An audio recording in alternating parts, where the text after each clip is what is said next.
Hello, let's talk. Well, I'll talk. You can just watch the video as you will. Now, I'm gonna experiment a bit with this. I'm going to try to, if I can, set a timer for when this uploads. I'll definitely upload it at a different date then, but we will see. Now, let's talk about founders and thoughts on terror. See, when we think of terrorists, obviously, we tend to think of them in a negative light. If you hear terrorist, you think evil people, especially in the United States after 9/11. Do I blame people with this? Not really, especially given what we have gone through as communities throughout life. Let's face it, terrorist attacks are not good for many people. But, that being said, let's think about the other group that people tend to talk about: freedom fighters. We tend to think of them as good. But why? See, it's easy to declare terrorists evil people and freedom fighters good. But here's the question: what truly distinguishes the two? Now you may say, well, freedom fighters fight for freedom, and terrorists fight to induce terror. But what does that truly mean? Hitler claimed that he was fighting for the freedom of the German people from the oppressive diktats from the Allies and from the economic control of the Jews. Read Mein Kampf, thankfully, and unfortunately I have not, so I can't give an exact quote. But if you understand what Hitler believed, you will realize very much that he believed, or at least thought, that he was fighting for freedom. Freedom of his people to do as they will. Even if that meant crushing others in the process. Mao likewise claimed to fight the bourgeoisie and Western imperialists who had taken over China while killing his own people, both before and after the establishment of the People's Republic, when he was just another person fighting in the war-torn China. The Haitian rebels claimed to fight for freedom, while subsequently using forced labor to make money and subjugating the Dominicans. For those who don't know, after the Haitians revolted and established their own independent state, freeing themselves from slavery, they did actually force people back onto the plantations for money. This forced labor was very much akin to slavery, with very minor differences between the two. They also subjugated the Dominican people and put them under their thumb, later breaking up into pieces and fighting amongst each other. Would you call all of them freedom fighters? I mean, they claimed they were fighting for freedom, right? So, does that make it so? No, and I'm sure many of you would agree with that. But here's the thing. What defines a terrorist is simple. Someone who uses terror for political ends. That is a terrorist, at its most fundamental level. It's using fear to force an action.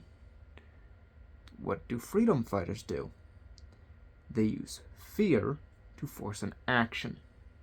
You may say, well, they target government buildings. Does it make a difference? Not really. Not to the people suffering because of it. If you bomb a government building because that government is in your mind oppressive, do the dead care that you said you were fighting for freedom? Do their families care? No, they don't. Nor should they ever. Because as far as they are concerned, you put people they cared about in the grave. Or, in the case where they were targeted themselves, you nearly put them in the grave, with the dead not being able to think about it too hard on account of you taking their lives. And so, simply put, the notion of the freedom fighter as separate from the terrorist is, frankly, false. Yes, targeting civilians very much is an act most associated with the most evil of terrorists. But let me ask you this. Would that put the founding fathers of the United States into that category as well? The founding fathers of the U.S. used terror to achieve political ends, from burning down houses of loyalists, torching ships, and also tarring and feathering political enemies. Many of these, if not all of those, especially those tarred and feathered, were civilians. They would find loyalists, pour boiling tar on them, and then toss feathers on them, both as a form of mockery and as a way to hurt them, inflicting terror to achieve political ends. George Washington marched his troops into native lands, burned their villages, and used that terror to push them out of the United States after they had raided them themselves. It was terror to achieve political ends. The Boston Tea Party is similar, as are the many attacks of John Paul Jones, attacking British shipping and using pirate tactics and other means to hurt British shipping to force their hand and finally let the colonies go. Now, you can argue all you want about the United States itself. Frankly, I like its independence, and I am proud of my country. But does that suddenly change the actions of our founders? Does that suddenly change the actions of anyone involved, really? No. And one may ask, well, what separates them? And while I'll get to that in a bit, we must acknowledge what we like to call them: freedom fighters. What truth is there to the claim that freedom fighters are separate from terrorists? There is no truth that they are separate. They are the same. You can point to any freedom fighter, and I'll ask you, how many civilians did they hurt? How many people did they make fear so that they could achieve a political end?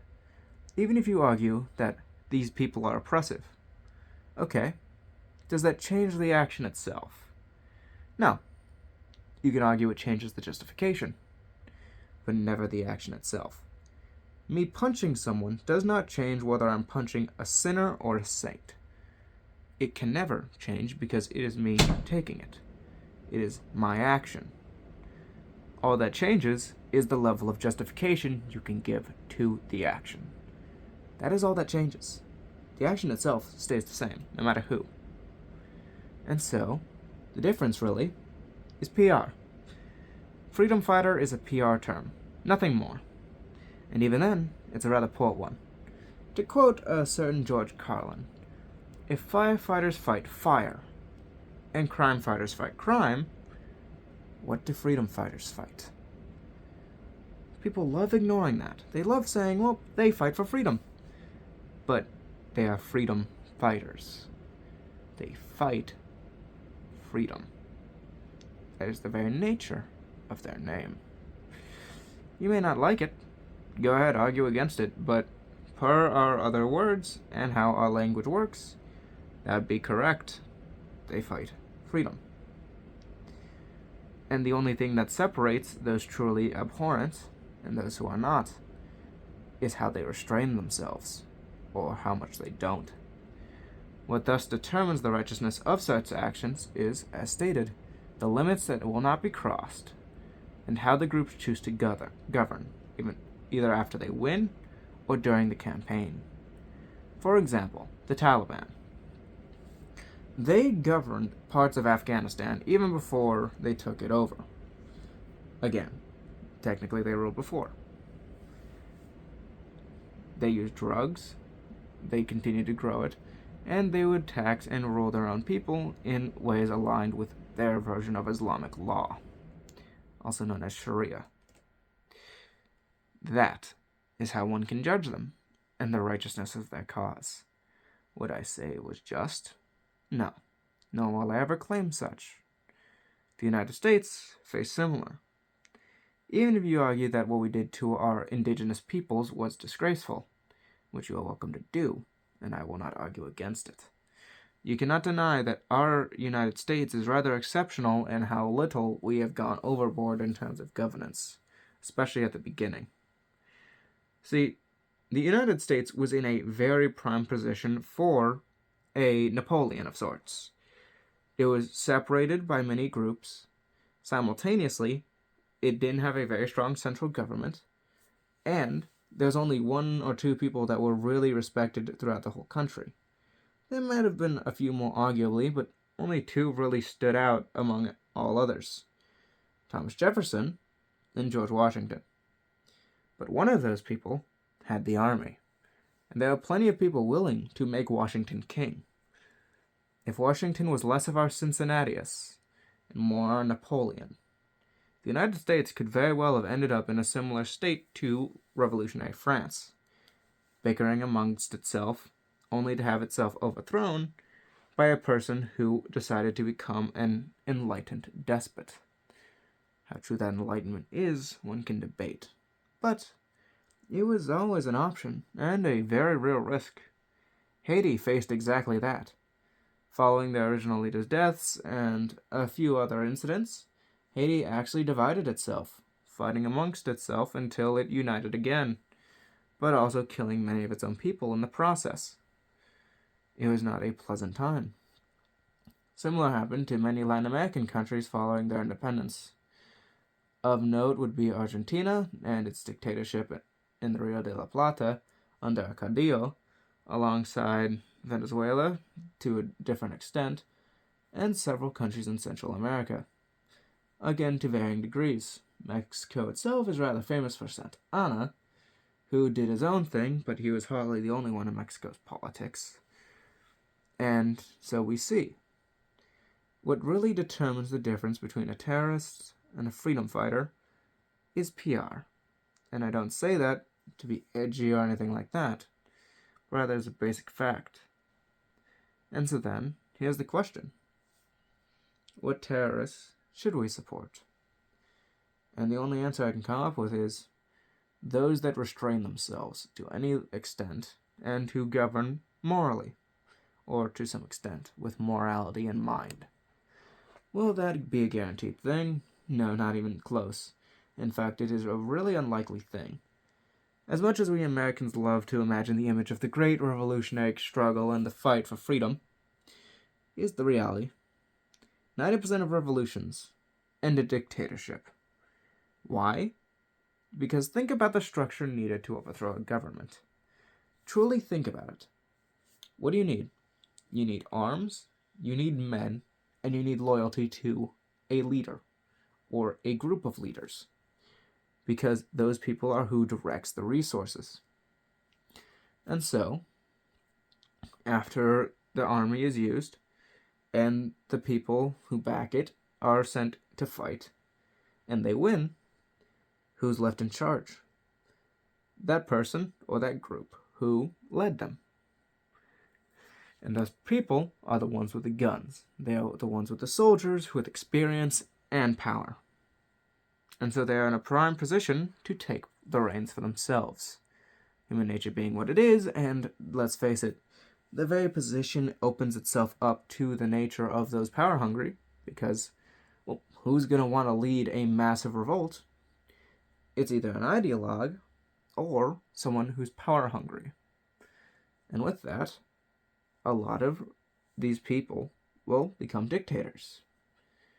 They'll become rulers who do not care about people's rights or necessarily their interests, but just securing power. That's just how things are. It is very rarely a case that it goes to civilian rule shortly thereafter. Instead, it's almost always held by the military or some other junta. Some other small oligarchy of people who deciding for the people, really, to rule in their stead. But still, despite that, there are times when fighting becomes a necessity. A tragic thing, yes, but a true thing. You cannot just say that because a revolution is likely to end in dictatorship, that it must never be taken. Sometimes things truly are so bad that the risk is worth it, or the benefits too great to ignore. The United States was one such example, I would argue. And people can point to many others, I'm sure, based on their own ideologies and beliefs.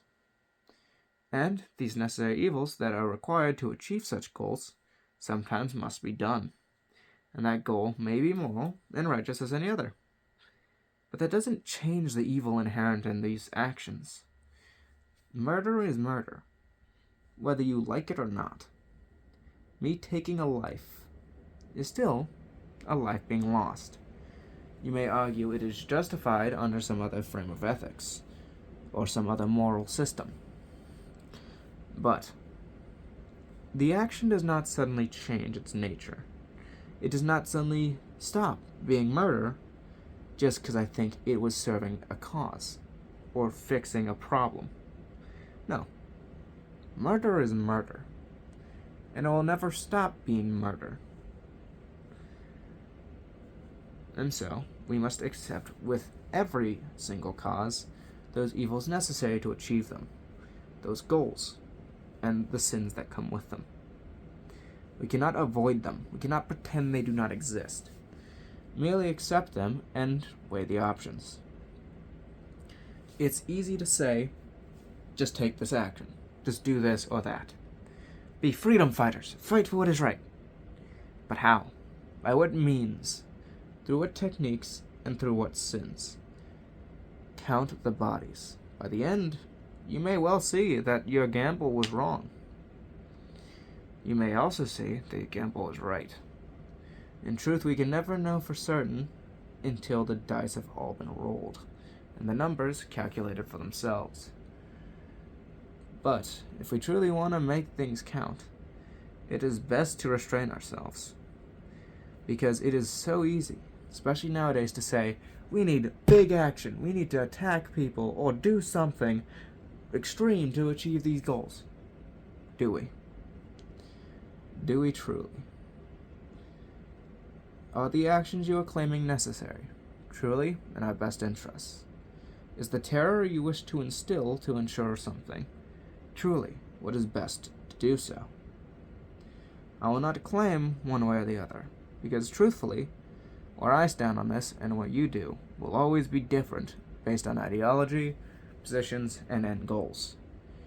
In a crusade for liberty, many actions may be taken which one would call immoral, to ensure the liberty of others. But, likewise, in a crusade for equality, similar actions may be taken, or even different actions with the same intent. Honestly, it all depends on your goals and how you wish to achieve them. But ideals die the moment you face this reality. Freedom fighters is a fun thought. You know, the completely safe people who are definitely not overthrowing a political regime for their own interests. Totally not. No, they're fighting for freedom, to liberate themselves from their oppressors. Totally non-political at all. No. Even when saying that, I can never take it seriously. Because no matter how much of a joke or sarcastically I want to put it, it's simply not the case. People are not that simple, and never have been. You do not achieve these goals you wish. Fight for freedom, whether from a true oppressor or merely someone you claim as such, without terror. Terror for political ends. You do not fight for freedom without terrorism in such a case. It's not a pleasant thought, but it is a true one. You can fight peacefully for reform all you want. Would I call you a freedom fighter? No. I'd call you a reformer, because you want to work within the system. You're not fighting against it. And people will always use freedom fighters to define those who are working against a system. That is what they do, and it makes sense. I can't exactly blame them for such. But that does mean, fundamentally, they require terror. Because how do you oppose a system effectively? You make people not want to bow to it. How do you make people not want to bow to it? Terror. I'll leave you with that. I do hope you enjoyed. Thank you for watching, and goodbye.